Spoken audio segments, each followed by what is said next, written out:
من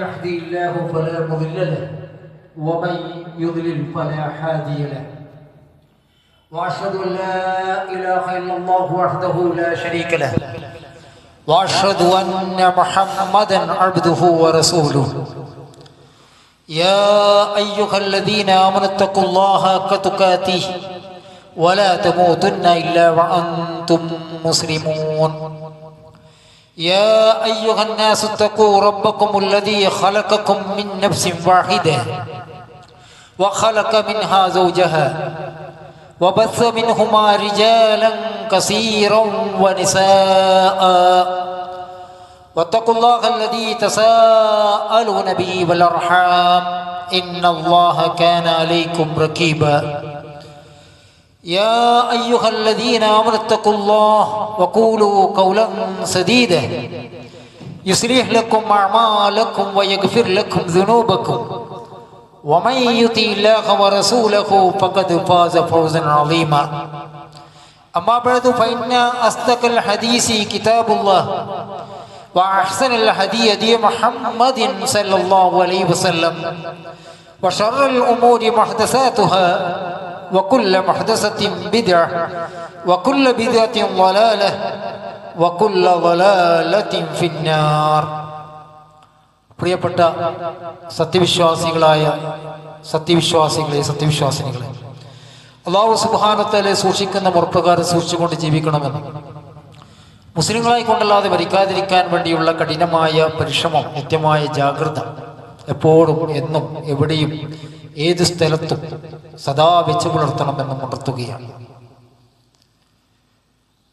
നമ്മൾ മനസ്സിലാക്കേണ്ട പ്രധാനപ്പെട്ട ഒരു വിഷയം, ഇപ്പൊ ഇസ്ലാമികേതര വ്യവസ്ഥയിൽ ജീവിക്കുന്ന മുസ്ലിമായാലും ഇസ്ലാമിക വ്യവസ്ഥയിൽ ജീവിക്കുന്ന മുസ്ലിമായാലും നമുക്കുള്ള മാനദണ്ഡം എന്ന് പറയുന്നത് റസൂലുള്ളാഹി സ്വല്ലല്ലാഹു അലൈഹി വസല്ലം പറഞ്ഞതുപോലെ ലാ തഅത്തിൽ മഖ്ലൂഖ് ഫീ മഅസിയത്തിൽ ഖാലിഖ്, സൃഷ്ടാവിനെതിരെ ഒരു സൃഷ്ടിക്കും യാതൊരു തരത്തിലുള്ള അനുസരണവുമില്ല. ഇന്നമാ തഅതു ഫിൽ മഅറൂഫ്, നന്മയിൽ മാത്രമാണ് അനുസരണമുള്ളത്. ഏത് സാഹചര്യത്തിലും, ഇപ്പോൾ ഇസ്ലാമിക ഗവൺമെന്റ് ആകട്ടെ അല്ലെങ്കിൽ ഇസ്ലാമികമല്ലാത്ത ഗവൺമെന്റ് ആകട്ടെ, ഏത് നാടുകളിൽ ജീവിക്കുന്ന ഒരു മുസ്ലിമിനെ സംബന്ധിച്ചിടത്തോളം അടിസ്ഥാനപരമായ വിഷയം എന്ന് പറയുന്നത് സൃഷ്ടാവിനെതിരെ ഒരു സൃഷ്ടിക്കും യാതൊരു തരത്തിലുള്ള അനുസരണവുമില്ല, നന്മയിൽ മാത്രമാണ് അനുസരണം ഉള്ളത്. എന്ന് പറഞ്ഞാൽ അള്ളാഹുവിനെ ധിക്കരിച്ചുകൊണ്ട് നമുക്ക് ഒരു വ്യക്തിയോടും ഒരു പ്രസ്ഥാനത്തോടും ഒരു ഭരണകൂടത്തോടും യാതൊരു വിധേയത്വവും യാതൊരു അനുസരണവുമില്ല. എന്നാൽ നന്മയിലോ എല്ലാവരെയും അനുസരിക്കാം. ഇതാണ് അടിസ്ഥാനപരമായ കായിക എന്ന് പറയുന്നത്. നമുക്കറിയാം, ഇസ്ലാമികേതര വ്യവസ്ഥയിൽ കുഫറിന്റെ വ്യവസ്ഥയിൽ ജീവിച്ച മഹത്തുക്കളുടെ ചരിത്രങ്ങളുണ്ട്, സ്വർഗാർഹരായ മഹാന്മാരുടെ ത്യാഗങ്ങളുണ്ട്. നമ്മൾ ഇസ്ലാമിൽ പഠിക്കുന്നുണ്ട്, അത് മനസ്സിലാക്കുന്നുണ്ട്. അതിന് സുന്ദരവും മഹനീയമായ ഒരുപാട് ഉദാഹരണങ്ങളുണ്ട്. ഇപ്പൊ ധാരാളം പ്രവാചകന്മാർ അധികവും അഖിലവും വന്നത് എവിടെയാണ്? ഒരു മുസ്ലിം രാഷ്ട്രങ്ങളിലല്ല, ഇസ്ലാമികേതരമായ ഇസ്ലാമല്ലാത്ത നാടുകളിലേക്കാണ് അവരുടെ നിയോഗം തന്നെ. അപ്പൊ അവർ അവിടെ ജീവിച്ച് കാണിച്ചെന്ന മാതൃക, ആ മാതൃക നമുക്ക് പഠിപ്പിക്കപ്പെട്ടിട്ടുണ്ട്. ഇനി മഹാന്മാരുടെ മാതൃകകളുണ്ട്. ഇപ്പൊ യൂസുഫ് നബി അലൈഹി സ്വലാത്തു വസ്സലാം അദ്ദേഹം ഭരണാധികാരം വരെ ഏറ്റെടുക്കുകയുണ്ടായി. ആസിയ ബിന്ത് മുസൈൻ ഉണ്ട്, ഫിറഔന്റെ ഭാര്യ. മോമിൻ ബിൻ അലി ഫിറഔൻ ഉണ്ട്, ഫിറഔന്റെ കുടുംബക്കാരനായിരുന്ന ഒരു സത്യവിശ്വാസി ഖുർആൻ പരിചയപ്പെടുത്തി തന്നിട്ടുണ്ട്.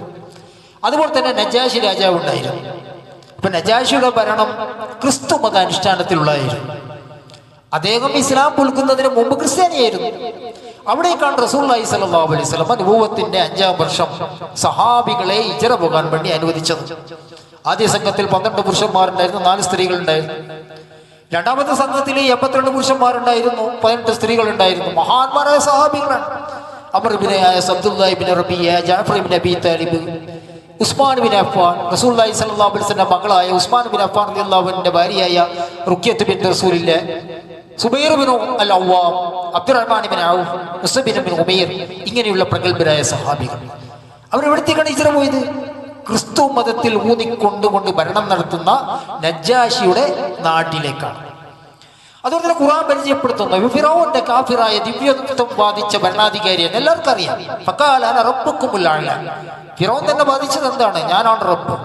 ഹല്ലക്കും മിൻ ആലി ഗൈരി, ഞാനല്ലാത്ത വേറെ റബ്ബ് നിങ്ങൾക്കുണ്ടോന്നാ, വേറൊരു ഇലാഹുണ്ടോ? മാ അലിംതു ലക്കും മിൻ ഇലാഹി ഗൈരി, എനിക്കറിയില്ല ഞാനല്ലാത്ത വേറൊരു ആരാധ്യനുണ്ട് എന്ന് എനിക്കറിയില്ല. അപ്പൊ ഇങ്ങനെയുള്ള ഗർജനങ്ങൾ നടത്തിയ, ഭരണം നടത്തിയ അക്രമകാരിയായ ഭരണാധികാരിയായിരുന്നു ഫിറഔൻ. ആ ഭരണാധികാരിയുടെ കീഴിലായിരുന്നു ഈജിപ്ത്. ഫറവോമാർക്ക് അവരുടേതായ പല നിയമങ്ങൾ ഉണ്ടായിരുന്നു. കണ്ണിന് കണ്ണ്, മൂക്കിന് മൂക്ക്, ചെവിടിന് ചെവിട്, പല രൂപത്തിലുള്ള നിയമങ്ങൾ ഉണ്ടായിരുന്നു. അദ്ദേഹത്തെ ആ ഫിറഔൻ എന്ന് പറയുന്ന വ്യക്തിയുടെ, ആ ഭരണാധികാരിയുടെ കീഴിലായിരുന്നു അയാളുടെ ഭാര്യയായിരുന്നു ആസിയത്ത് മുസൈബ് റളിയല്ലാഹു അൻഹ. ചിന്തിക്കണം, മനസ്സിലാക്കണം. അവർ മുസ്ലിം ആയിക്കൊണ്ടാണ് ഷഹീദായത്. മാത്രമല്ല അല്ലാഹു സുബ്ഹാനഹു വ തആല പറഞ്ഞു, വിശ്വാസികൾക്ക് ഫിറഔന്റെ ഭാര്യ ഒരു ഉദാഹരണമായി അല്ലാഹു അവതരിപ്പിച്ചിരിക്കുന്നു എന്നാണ്. അന്ത്യനാൾ വരെയുള്ള സകല വിശ്വാസികൾക്കും ആണിനും പെണ്ണിനും ഫിറഔനിന്റെ ഭാര്യ അല്ലാഹു അവതരിപ്പിച്ചു. റുബൂയത്തും ഉലൂഹിയത്തും ബാധിച്ച കൊടുംപാതകിയായ സ്വേച്ഛാധിപതിയായ ഭരണാധികാരിന്റെ ഭാര്യയാണ്. ആ ഭരണാധികാരിയുടെ ഭരണവ്യവസ്ഥയ്ക്ക് കീഴിലാണ് അവർ ജീവിച്ചത്. പക്ഷെ ലോകത്തുള്ള സകല വിശ്വാസികൾക്കും അവർക്ക് മാതൃകയുണ്ട്, അല്ലെങ്കിൽ ഒരു ഉദാഹരണമായി അല്ലാഹു സുബ്ഹാനഹു വ തആല അവതരിപ്പിച്ചു. അപ്പൊ ആ ഫിറഔന്റെ ആളുകളിൽപ്പെട്ട ഒരു ആദർശശാലിയ വിശ്വാസി അല്ലാഹു സുബ്ഹാനഹു വ തആല സൂറത്ത് മൂമിനിൽ പരിചയപ്പെടുത്തുന്നുണ്ട്. ഇപ്പൊ സൂറത്ത് ഗാഫിറിന്റെ മറ്റൊരു പേരാണ് സൂറത്ത് മൂമിൻ. എന്തുകൊണ്ടാണ് ആ സൂറത്ത് ഗാഫിറിനെ സൂറത്ത് മൂമിൻ എന്ന് പേര് ലഭിച്ചത്? മൂമിൻ മിൻ ആലി ഫിറഔൻ, ഫിറഔന്റെ കുടുംബക്കാരിൽപ്പെട്ട ആളുകൾപ്പെട്ട ഒരു വിശ്വാസിയെ പരിചയപ്പെടുത്തിയത് കൊണ്ടാണ്.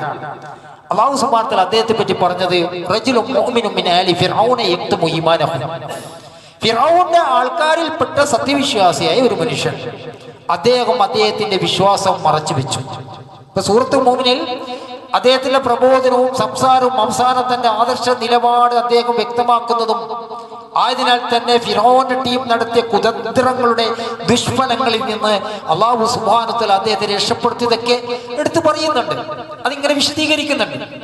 അദ്ദേഹം വിശ്വാസം മറച്ചു വെച്ചു ഫിറഔന്റെ സദസ്സിൽ കൂടി. പക്ഷെ മൂസാ നബി അലൈഹി സ്വലാത്തു വസ്സലാമിനെ കൊല്ലാൻ വേണ്ടി ഫിറഔൻ ഗർജിച്ചപ്പോ എല്ലാ വിശ്വാസവും മറച്ചു വെച്ചതും അദ്ദേഹം മാറ്റിയിട്ട് അദ്ദേഹം എഴുന്നേറ്റ് സഗൗരവം എടുത്തു പറഞ്ഞു, വഖാല ഫിർഔനു ദറൂനി അഖ്തല മൂസ, ആ മൂസ നിങ്ങൾ കൊണ്ടാ ഞാൻ കൊല്ലട്ടെ എന്ന് പറഞ്ഞു. ആര്? ഫിറഔൻ. അപ്പൊ ഈ വിശ്വാസം മറച്ചു വെച്ച സത്യവിശ്വാസി അദ്ദേഹം എഴുന്നേറ്റ് പറയാൻ, യാ ഖൗമി ലക്കുമുൽ മുൽക്കുൽ യൗമ ലാഹിരീന ഫില്ലാഹ്, നിങ്ങൾ ഈ ആരെ കൊല്ലാൻ വേണ്ടി നോക്കുന്നത്? നിങ്ങൾക്ക് ഇന്ന് ഭരണാധികാരമുണ്ട്, ഭൂമിയിൽ മികച്ചു നിൽക്കുന്നവരെന്ന നിലയിൽ ഭരണാധികാരം നിങ്ങൾക്കുണ്ട്. പക്ഷേ അള്ളാഹുവിൽ നിന്നെങ്ങാനും ഒരു അക്രമം നമുക്ക് വന്നാൽ, എന്തെങ്കിലും ഒരു പരീക്ഷണം വന്നാൽ ആരാണ് നമ്മളെ സഹായിക്കാനുള്ളത്? നിങ്ങൾ എന്തിനാണ് ഈ മനുഷ്യനെ കൊല്ലുന്നത്? നമ്മുടെ റബ്ബ് അല്ലാഹ് എന്ന് പറഞ്ഞതിന്റെ പേരിലാണോ എന്നൊക്കെ അദ്ദേഹം പ്രഖ്യാപിക്കുന്നുണ്ട്.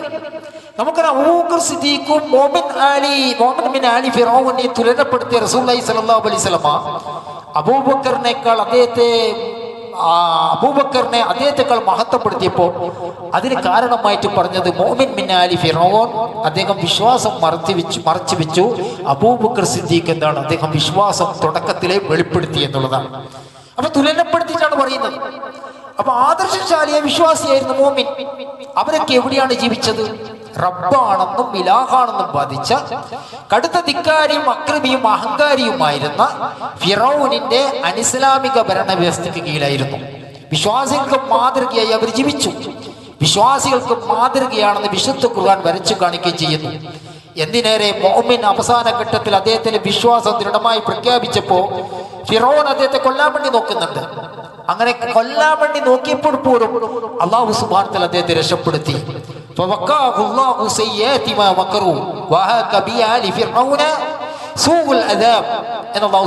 പറഞ്ഞിട്ടുണ്ട്. അപ്പോൾ അവർ നടത്തിയ കുതന്ത്രങ്ങളുടെ ദുഷ്ഫലങ്ങളിൽ നിന്ന് അല്ലാഹു സുബ്ഹാനഹു വ തആല അദ്ദേഹത്തെ കാത്തു. ഫിറഔന്റെ ആളുകളെ കടുത്ത ശിക്ഷയ്ക്ക് വലയം ചെയ്യുകയുണ്ടായി എന്ന് അല്ലാഹു സുബ്ഹാനഹു വ തആല പറയുകയുണ്ടായി. അതുപോലെ തന്നെ സഹോദരന്മാർ, യൂസുഫ് നബി അലൈഹി സ്വലാത്തു വസ്സലാമിന്റെ ചരിത്രം. അദ്ദേഹം ആദ്യം ജയിലിലായിരുന്നു. പിന്നീട് അന്നത്തെ ഭരണാധികാരിയെ ഫറവോക്ക് അദ്ദേഹത്തിന് ഒരു ആകൃഷ്ടത തോന്നി. അദ്ദേഹത്തിനോട്, നിങ്ങൾക്ക് ഞാൻ എന്തെങ്കിലും ഒരു സ്ഥാനം നൽകാമെന്ന് പറഞ്ഞു. ഫഖാലൽ മലിക് ഇതൂനി ബിഹി, യൂസുഫിനെ കൊണ്ടുവരാൻ വേണ്ടി പറഞ്ഞു. എന്നിട്ട് പറഞ്ഞു, അസ്തഖ്ലിസു ലിനഫ്സി, ഞാൻ നിങ്ങളെ എന്റെ സ്ഥാനത്തേക്ക്, അതായത് ഈ ഒരു പ്രത്യേകമായ എന്തെങ്കിലും ഒരു ഭരണാധികാരം നിങ്ങൾക്ക് ഞാൻ നൽകാൻ വേണ്ടി ഉദ്ദേശിക്കുന്നുണ്ട്. ഞാൻ അദ്ദേഹത്തെ ഒരു പ്രത്യേകക്കാരനായി തെരഞ്ഞെടുത്തിട്ടുണ്ട് എന്ന് പറഞ്ഞപ്പോൾ യൂസുഫ് നബി അലൈഹി സ്വലാത്തു വസ്സലാം ആവശ്യപ്പെട്ടെന്ന് ഭൂമിയിലെ ഖജനാവുകളുടെ അധികാരം എന്നെ ഏൽപ്പിക്കണം. ഈജിപ്തിലെ ഫറവോനോടാ പറയുന്നത്, നിങ്ങളെ ഞങ്ങൾക്ക് ഒരു പ്രത്യേകമായൊരു ഉദ്യോഗം നൽകാൻ വേണ്ടി ആഗ്രഹിക്കുന്നുണ്ടെന്ന് പറഞ്ഞപ്പോൾ എനിക്ക് ധനകാര്യ വകുപ്പ് നൽകണം.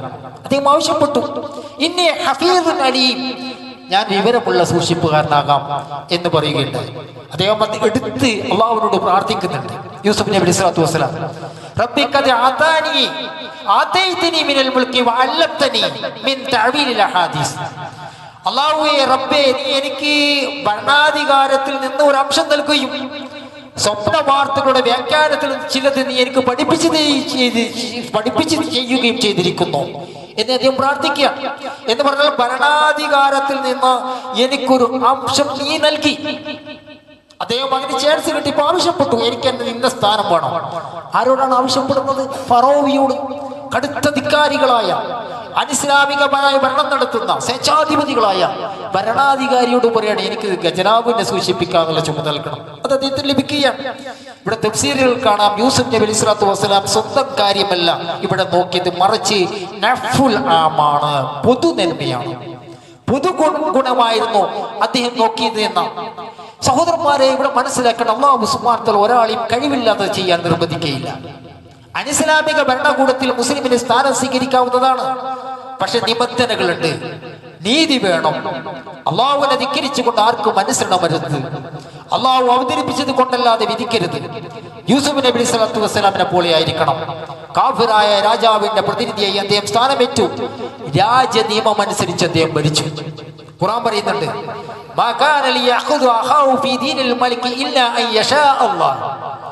അള്ളാഹു ഉദ്ദേശിക്കുന്നുവെങ്കിലല്ലാതെ രാജാവിന്റെ നിയമം അനുസരിച്ച് അദ്ദേഹത്തിന്റെ തന്റെ സഹോദരനെ പിടിച്ചു വെക്കാൻ പറ്റുമായിരുന്നില്ല എന്ന് അദ്ദേഹം പറഞ്ഞിട്ടുണ്ട്. എന്ന് പറഞ്ഞാൽ ഏത് നാടുകളിലും ഒരു മുസ്ലിം ആ മുസ്ലിമായി ജീവിക്കാൻ പറ്റുന്ന വ്യവസ്ഥകളാണ് അല്ലാഹു സുബ്ഹാനഹു വ തആല നമുക്ക് സംവിധാനിച്ച് നൽകിയിട്ടുള്ളത്. ഏത് സ്ഥാനവും നമുക്ക് ഏറ്റെടുക്കാം. പക്ഷേ അള്ളാഹുവിനെ ധിക്കരിക്കുന്ന രൂപത്തിലുള്ള സ്ഥാനങ്ങളാകരുത്. നീതിയിൽ അധിഷ്ഠിതമായി ഭരണം നടത്താൻ നമുക്ക് സാധിക്കേണ്ടതുണ്ട്. അതുകൊണ്ടാണ് ശൈഖുൽ ഇസ്ലാം ഇബ്നു തൈമിയ്യ റഹിമഹുല്ലാഹ് അദ്ദേഹം പറഞ്ഞൊരു കാര്യമുണ്ട്, മൻ ബലഗു ദഅവത്തു നബി സല്ലല്ലാഹു അലൈഹി വസല്ലം ഫീ ദാരിൽ കുഫർ. കുഫറിന്റെ നാട്ടിൽ നബി സല്ലല്ലാഹു അലൈഹി വസല്ലമയുടെ ദഅവത്ത് എത്തിയവർ, വഅലിമ അന്നഹു റസൂലുള്ളാഹ്, അവർ മനസ്സിലാക്കി ആരാണ് റസൂൽ. ഫആമന ബിഹി വആമന ബിമാ ഉൻസില അലൈഹി, അല്ലാഹുവിൽ വിശ്വസിച്ചു, അല്ലാഹുവിന്റെ പ്രവാചകൻ വിശ്വസിച്ചു, അല്ലാഹുവിന്റെ പ്രവാചകൻ ഇറക്കപ്പെട്ട കിതാബിൽ വിശ്വസിച്ചു. വത്തഖല്ലാഹ മസ്തതാ, കഴിയുന്നത്ര അവർ അല്ലാഹുവിനെ സൂക്ഷിച്ചു. കമാ ഫഅല നജ്ജാശി വഗൈറുഹു, നജ്ജാശിനെ പോലെ. എങ്ങനെ? വലം തുംകിൻഹു അൽ ഹിജ്റതു ഇലാ ദാരിൽ ഇസ്ലാം, അദ്ദേഹം ഇസ്ലാമിന്റെ നാട്ടിലേക്ക് ഹിജ്റ പോയില്ല. വലിൽതിസാമു ജമീ ശറാഇൽ ഇസ്ലാം, ഇസ്ലാമിന്റെ കാര്യം മുഴുവനും മുറുകെ പിടിക്കാൻ അനുഷ്ഠിക്കാൻ അദ്ദേഹത്തിന് സാധിച്ചിട്ടില്ല.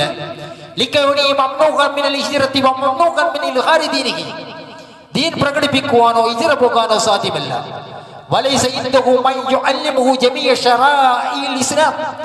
ഇസ്ലാമിന്റെ ചിഹ്നങ്ങളെല്ലാം പഠിപ്പിക്കാൻ ആളും അദ്ദേഹത്തിന്റെ കൂടെയില്ല. എങ്കിൽ പോലും അദ്ദേഹം സത്യവിശ്വാസിയാണ്, സ്വർഗവാസികളിൽപ്പെട്ടയാളാണ്. ഫിറഔന്റെ ഖൗമിൽ ജീവിച്ച മുഅ്മിനെ പോലെ, മുഅ്മിൻ മിൻ ആലി ഫിറഔനെ പോലെ, വകമാ കാനത് ഇംറതി ഫിറഔൻ, ഫിറഔന്റെ ഭാര്യയെ പോലെ, വൽ വകമാ കാന യൂസുഫ് സിദ്ദീഖ് അലൈഹി സ്വലാത്തു മാ അഹ്ലിൽ മിസ്ർ, മിസ്റിൽ ജീവിച്ച യൂസുഫ് നബി അലൈഹി സ്വലാത്തു വസ്സലാമിനെ പോലെ. ഫഇന്നഹും കാനു കുഫാർ, അവർ കുഫാറിന്റെ നാടുകളിലായിരുന്നു അവർ ജീവിച്ചിരുന്നത്. വലം യംകിനു അൻ യഫല മാഹും കുല്ലു മാ യഅരിഫു മിൻ ദീനിൽ ഇസ്ലാം, ദീനുൽ ഇസ്ലാമിന്റെ എല്ലാ ചിഹ്നങ്ങളും അവർക്ക് പ്രകടിപ്പിക്കാൻ വേണ്ടി പോലും സാധിച്ചില്ല. അവർക്ക് അറിയാം, പക്ഷെ അതനുസരിച്ച് ജീവിക്കാൻ അവർക്ക് സാധിച്ചില്ല. യൂസുഫ് നബി സ്വല്ലല്ലാഹു അലൈഹി വസല്ലം തൗഹീദിലേക്ക് ക്ഷണിച്ചു, പക്ഷെ അവർ ഉത്തരം നൽകിയില്ല.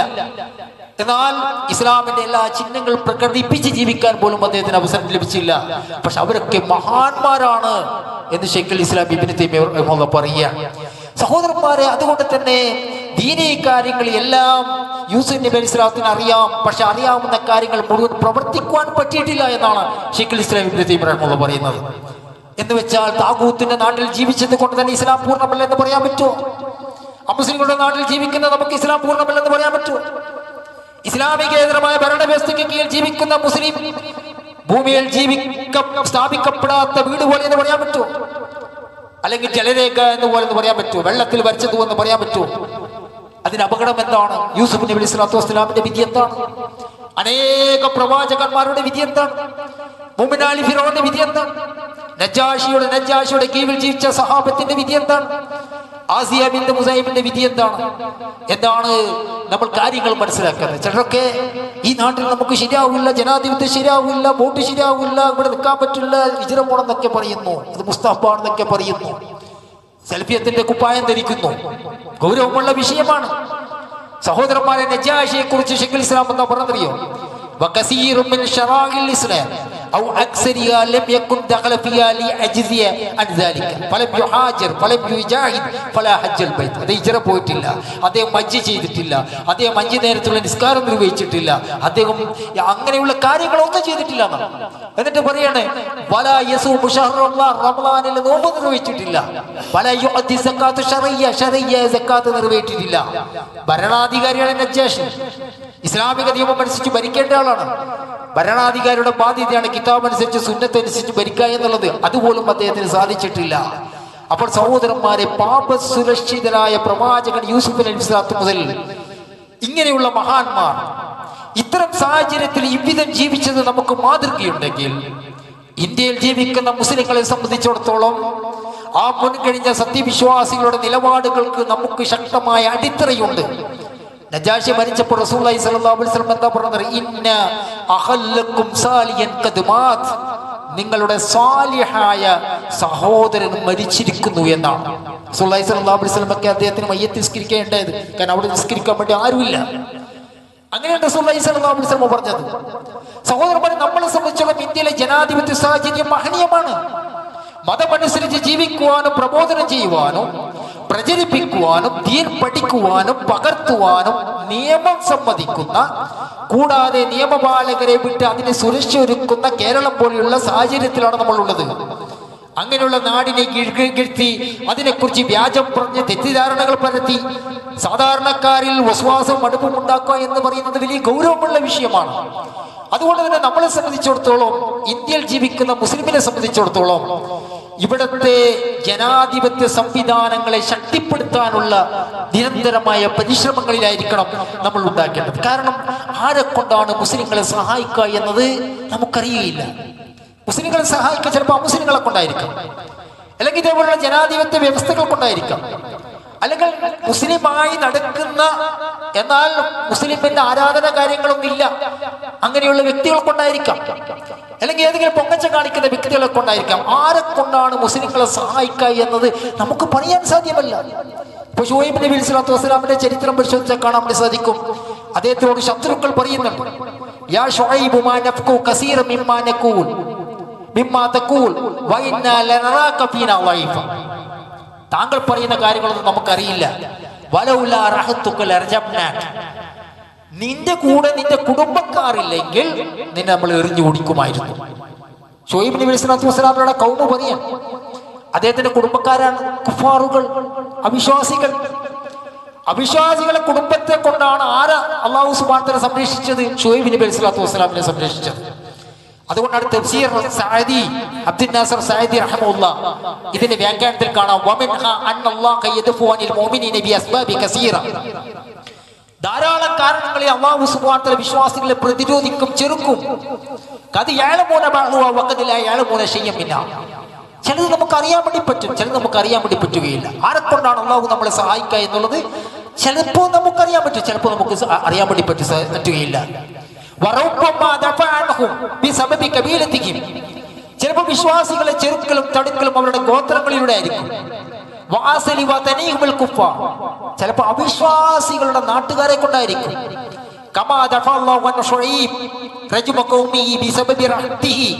ശുഐബ് നബി അല്ലാഹു സുബ്ഹാനഹു വ തആല സംരക്ഷിച്ചത് അദ്ദേഹത്തിന്റെ കൗമ് എറിഞ്ഞ് കൊല്ലാൻ വേണ്ടി നോക്കിയപ്പോ, എറിഞ്ഞ് പരിക്കേൽപ്പിക്കാൻ വേണ്ടി നോക്കിയപ്പോ അദ്ദേഹത്തിന്റെ കുഫാറുകളായ കുടുംബക്കാരെ കൊണ്ടായിരുന്നു.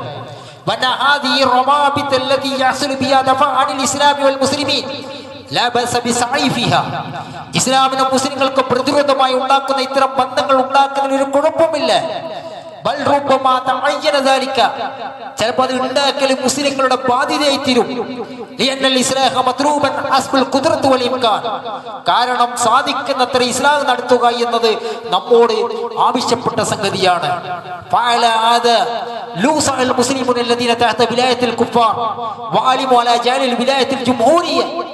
അവിശ്വാസികളുടെ നേതൃത്വത്തിന് കീഴിലുള്ള മുസ്ലിങ്ങൾ പരിശ്രമിച്ചാൽ ഭരണം അത് ജനാധിപത്യമാക്കുന്നതിന് വേണ്ടി അവർ പണിയെടുക്കുകയും ചെയ്താൽ അതാണ് ഏറ്റവും കരണീയമായത്. അതാണ് ഏറ്റവും കരണീയമായത്. കാരണം അവിശ്വാസികൾ മഹാഭൂരിപക്ഷമുള്ളൊരു നാട്, അവിടെ ജനാധിപത്യത്തിന് വേണ്ടിയിട്ട് മുസ്ലിങ്ങൾ പരിശ്രമിച്ചാൽ അതാണ് അവർക്ക് ഏറ്റവും കരണീയമായിട്ടുള്ളത്. കാരണം എന്ത്? വജാലും അമലത്തും വഹദമല്ലോ, അല്ലെങ്കിൽ മുസ്ലിങ്ങൾ ചവിട്ടി വരക്കപ്പെടും, പീഡിപ്പിക്കപ്പെടും, കൊല്ലപ്പെടും. അതുകൊണ്ട് തന്നെ ഭരണാധികാരം കിട്ടാൻ പറ്റുന്ന മേഖലയിൽ എങ്ങനെയൊക്കെയാണ് നമുക്ക് കയറിപ്പെട്ടാൻ പറ്റും, അങ്ങനെ കയറിപ്പറ്റാൻ വേണ്ടി നോക്കണം. ജനാധിപത്യത്തെ സംരക്ഷണം എങ്ങനെയൊക്കെ സംരക്ഷിക്കാൻ വേണ്ടി പറ്റും, അങ്ങനെ സംരക്ഷിക്കാൻ വേണ്ടി നോക്കണം. അല്ലെങ്കിൽ നമ്മൾ എന്താക്കപ്പെടും? നമ്മൾ ചവിട്ടി ഉരക്കപ്പെടും, നമ്മൾ നിന്ദ്യരാക്കപ്പെടുമെന്ന് ഇന്ത്യയിൽ ജീവിക്കാത്ത, ഇന്ത്യ എന്നറിയാത്ത മഹാനായ സൗദി അറേബ്യയിൽ ജീവിച്ച മഹാനായ ഒരു പണ്ഡിതൻ അദ്ദേഹം കൊടുത്ത വിശദീകരണത്തിൽ കാണുന്നെങ്കിൽ സഹോദരന്മാരെ നമ്മൾ ആത്യന്തികമായി മനസ്സിലാക്കേണ്ടതുണ്ട്. ഇപ്പൊ ഷുഐബ് നബി അലൈഹി സ്വലാത്തു വസ്സലാമിന്റെ സംരക്ഷകമായ നാട്ടിൽ അന്നുണ്ടായിരുന്നത് അവിശ്വാസികളായിരുന്നു. ഇപ്പൊ ലൂത്ത് നബി അലൈഹി സ്വലാത്തു വസ്സലാമിനെ അല്ലാഹു സുബ്ഹാനഹു വ തആല നബിയായി നിയോഗിച്ചപ്പോ അദ്ദേഹത്തിന്റെ കോം അദ്ദേഹത്തിന്റെ അതിഥികളെ അപമാനിക്കാനും കയ്യേറ്റം ചെയ്യാനും വന്നപ്പോ നിസ്സഹായനായ യൂത്ത് നബി അലൈഹി സ്വലാത്തു വസ്സലാം പറഞ്ഞത് ഖുർആൻ പറയുന്നുണ്ട്, ഖാല ലൗ അന്ന ലീ ബികും ഖുവ്വതൻ ഔ ആവി ഇലാ റുക്നി ഷദീദ്. എനിക്ക് നിങ്ങളെ തടയാൻ ശക്തി ഉണ്ടായിരുന്നെങ്കിൽ, അല്ലെങ്കിൽ ശക്തനായ ഒരു സഹായി എനിക്ക് ആശ്രയിക്കാനുണ്ടായിരുന്നെങ്കിൽ, നബി സല്ലല്ലാഹു അലൈഹി വസല്ലം പറയാൻ മാ ബഅസല്ലാഹു ബഅദ ലൂത്തിൻ നബിയൻ ഇല്ലാ ഫീ മനാഅത്തിൻ മിൻ ഖൗമി. അല്ലാഹു സുബ്ഹാനഹു വ തആല ലൂത്തിന് ശേഷം ഒരു നബിയെയും അദ്ദേഹത്തെ ചെറുക്കുവാനുള്ള ഒരു വിഭാഗം കൊണ്ടല്ലാതെ നിയോഗിച്ചിട്ടില്ല എന്ന് പറഞ്ഞ പ്രവാചകന്മാർ അവിശ്വാസികളെ കൊണ്ട് സംരക്ഷിക്കും. ഇപ്പൊ നബി സല്ലല്ലാഹു അലൈഹി വസല്ലം പ്രവാചകനായി നിയോഗിക്കപ്പെട്ടപ്പോൾ അങ്ങേയറ്റത്തെ അതിക്രമമുണ്ടായി. അതുകൊണ്ട് തന്നെ റസൂലുള്ളാഹി സ്വല്ലല്ലാഹു അലൈഹി വസല്ലം ഒരു മലഞ്ചെരുവിൽ അഭയം തേടി. 50ഓളം മുസ്ലിങ്ങൾ മാത്രമാണ് ഉണ്ടായിരുന്നത്. റസൂലുള്ളാഹി സ്വല്ലല്ലാഹു അലൈഹി വസല്ലം സംരക്ഷിക്കാൻ കൂടെ ഉണ്ടായിരുന്നത് 3000ഓളം അവിശ്വാസികളായിരുന്നു. ആരൊക്കെ? ബനൂ ഹാശിമും ബനുൽ മുത്തലിബും നബിന്റെ കുടുംബക്കാരായിരുന്നു. ഇവർ മുസ്ലിങ്ങളാണ്, പക്ഷെ ഇവർ തൊടാൻ നിങ്ങൾ വിടില്ല, ശാരീരികമായി ഉപദ്രവിക്കാൻ നിങ്ങൾ ആരെയും വിടില്ല. അവർ സംരക്ഷണം ഏറ്റെടുത്തു, അവർക്ക് വേണ്ടതൊക്കെ ചെയ്തു കൊടുത്തു. പക്ഷെ വിശ്വാസികളായി അവർ സ്വീകരിക്കാൻ വേണ്ടി അവർ തയ്യാറായില്ല. പിന്നീട് മദീനയിൽ റസൂലുള്ളാഹി സ്വല്ലല്ലാഹു അലൈഹി വസല്ലം വന്നപ്പോൾ എല്ലാവരും വിശ്വാസ രൂപത്തിലേക്ക് കയറി വന്നപ്പോൾ റസൂലുള്ളാഹി സ്വല്ലല്ലാഹു അലൈഹി വസല്ലം ബനൂ ഹാശിമിനും ബനുൽ മുത്തലിബിനും പ്രത്യേകമായ പരിഗണന കൊടുക്കാറുണ്ടെന്നാണ്. അത് റസൂലുള്ളാഹി സ്വല്ലല്ലാഹു അലൈഹി വസല്ലം ചോദിച്ചു, നിങ്ങൾ എന്താണ് ബനൂ നൗഫലിനും ബനൂ അബ്ദി ശംസിനും ഒരു പ്രത്യേകമായ പരിഗണന കൊടുക്കാത്തത്? അപ്പൊ നബി സല്ലല്ലാഹു അലൈഹി വസല്ലം പറഞ്ഞു, മാ ഫറഖൂന ലാ ഫീ ജാഹിലിയത്തി വലാ ഫിൽ ഇസ്ലാം. ജാഹിലിയത്തിലും ഇസ്ലാമിലും ബനൂ ഹാശിമും ബനുൽ മുത്തലിബും നമ്മളെ കൈയൊഴിഞ്ഞിട്ടില്ല.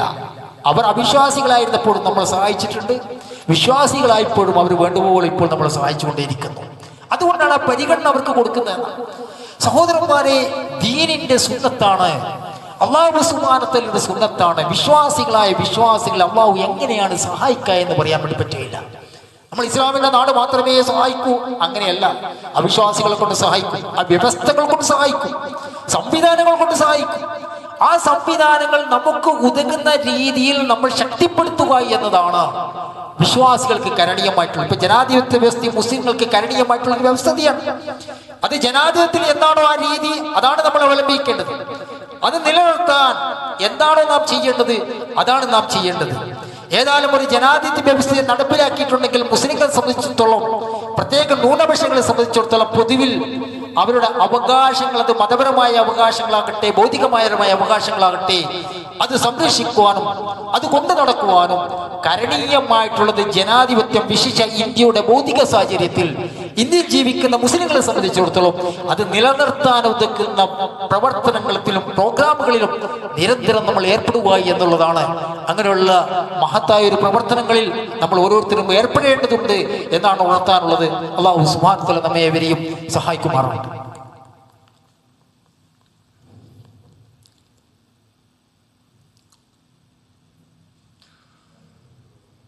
അൽഹംദുലില്ലാഹി റബ്ബിൽ ആലമീൻ.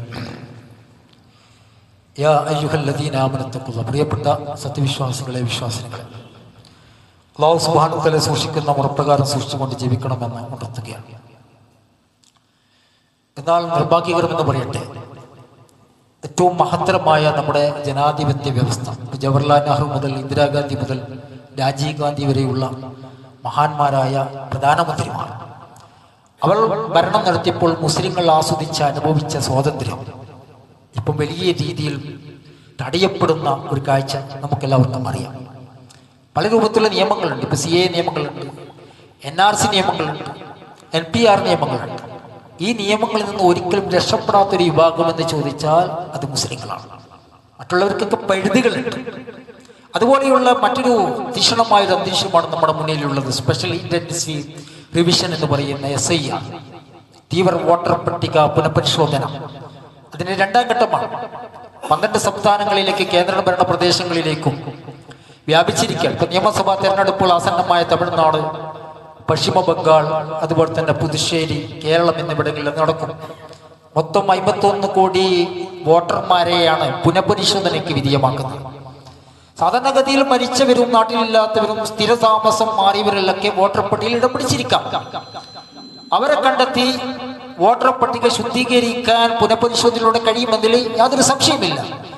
അങ്ങനെ കള്ളവോട്ടുകൾ തടയാനും സാധിക്കും. എന്നാൽ അത്ര ലളിതമല്ല SIR പിന്നിലുള്ള നിലവിലുള്ള അജണ്ടകൾ എന്നാണ് നമ്മൾ മനസ്സിലാക്കേണ്ടത്.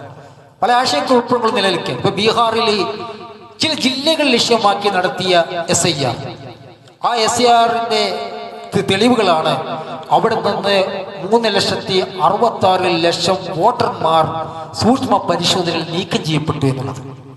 അതിൽ ഏകദേശം വരുന്നത് 32.1% മുസ്ലിങ്ങളായിരുന്നു. സൂക്ഷ്മ പരിശോധനയോടെ നീക്കപ്പെടുകയാണ്. മുസ്ലിങ്ങൾക്ക് ന്യൂനപക്ഷമായി നിൽക്കുന്ന ഒരു സംസ്ഥാനമാണ്. ആ സംസ്ഥാനത്തിൽ നിന്നാണ് പല കാരണങ്ങൾ പറഞ്ഞ് ഒരു വലിയൊരു വിഭാഗത്തെ വോട്ടർ പട്ടികയിൽ നിന്ന് നീക്കം ചെയ്യപ്പെടുന്നത്. സഹോദരന്മാർ, ഇന്ത്യൻ പൗരനാണെന്ന് തെളിയിക്കാൻ വേണ്ടിയിട്ടുള്ള നിബന്ധനകൾ നമുക്കറിയാം. ഇന്ത്യൻ പൗരനാകുക, പ്രായപൂർത്തിയാകുക, അതുപോലെ തന്നെ സ്ഥിര താമസക്കാരനാകുക, നിയമപരമായ മറ്റുള്ള തടസ്സങ്ങൾ ഇല്ലാതിരിക്കുക, ഇവരൊക്കെയാണ് വോട്ടുകൾക്ക് അവർക്ക് അവകാശമായിട്ട് വരുന്നത്. ഇവിടെ നമ്മൾ മനസ്സിലാക്കേണ്ടെങ്കിൽ പൗരത്വം വേണമെങ്കിൽ പിന്നീട് വോട്ടർ പട്ടികയിൽ ഇടം വേണം എന്നുള്ള ഒരു അവസ്ഥ വരും. ഇപ്പൊ നമ്മളിപ്പോൾ നോക്കുന്നത് 2002 വോട്ടർ പട്ടിക തുലനപ്പെടുത്തിയിട്ടാണ്. എന്നാൽ കുറച്ച് കഴിഞ്ഞാൽ 2025 വോട്ടർ പട്ടികയിൽ ഉള്ളവർക്ക് മാത്രമാണ് പൗരത്വം കൊടുക്കൂ എന്നുള്ള ഒരു നിയമം.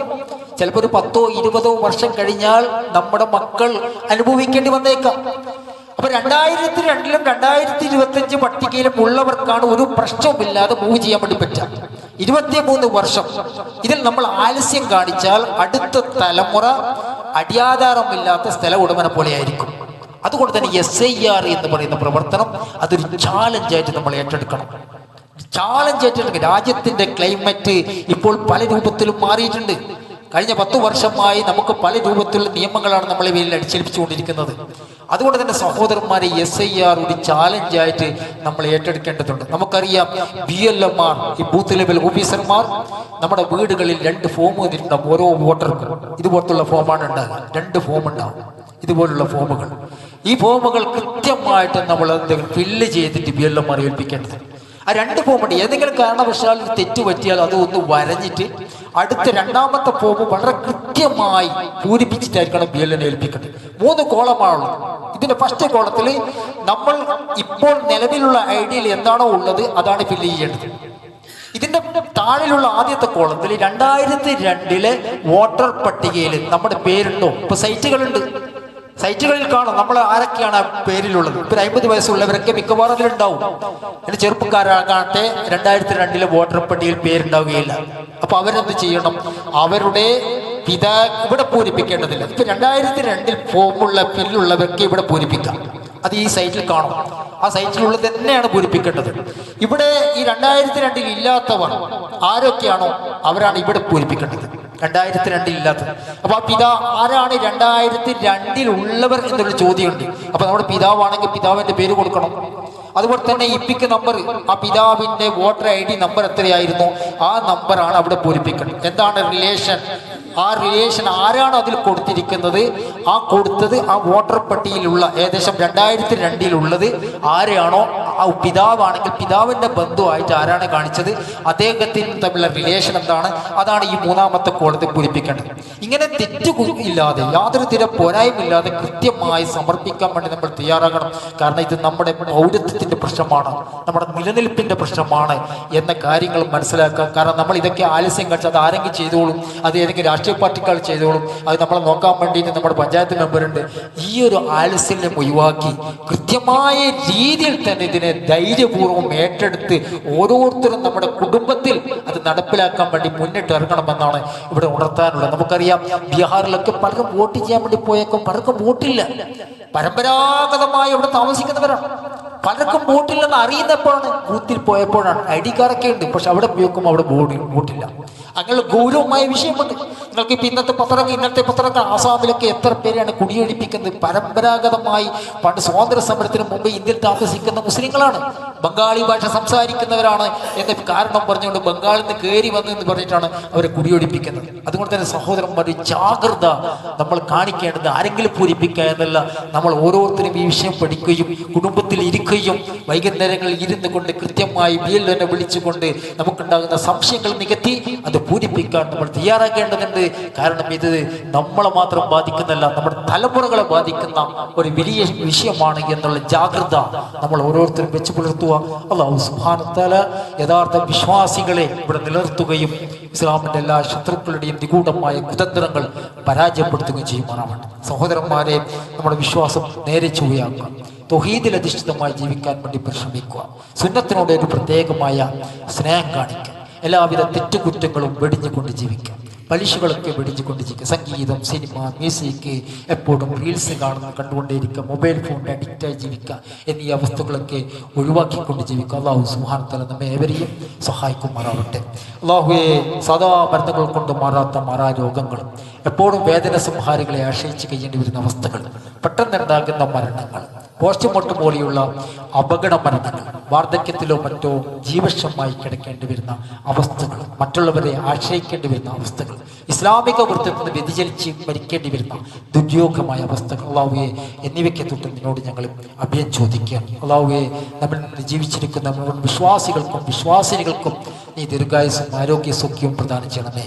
നമ്മിൽ നിന്ന് മരിച്ചുപോയ മുഴുവൻ വിശ്വാസികൾക്കും വിശ്വാസിനികൾക്കും നിന്റെ വിശാലമായ മഗ്ഫിറത്ത് നൽകുകയും അവരെയും നമ്മൾ നിന്റെ ജന്നാത്തുൽ ഫിർദൗസിൽ ഒരുമിച്ച് കൂട്ടുകയും ചെയ്യണമേ. റബ്ബന ആതിന ഫിദ്ദുനിയ ഹസന വഫിൽ ആഖിറതി ഹസനത വഖിന അദാബന്നാർ.